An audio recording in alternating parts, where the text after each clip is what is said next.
My Documents.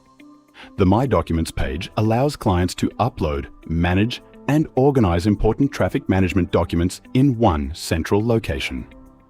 At the top of the page, users can upload new documents using the Upload Document button. The page supports both Team and Personal View modes.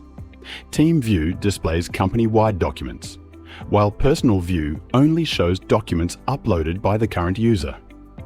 The Filter by Provider section allows users to filter documents based on the selected traffic management provider.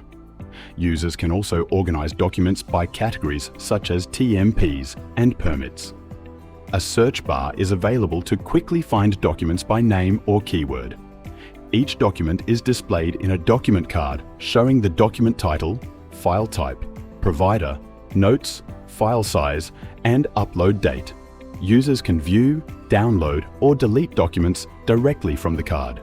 Overall, the My Documents page provides a simple and organized way for clients to store, access, and manage traffic management files and supporting documents.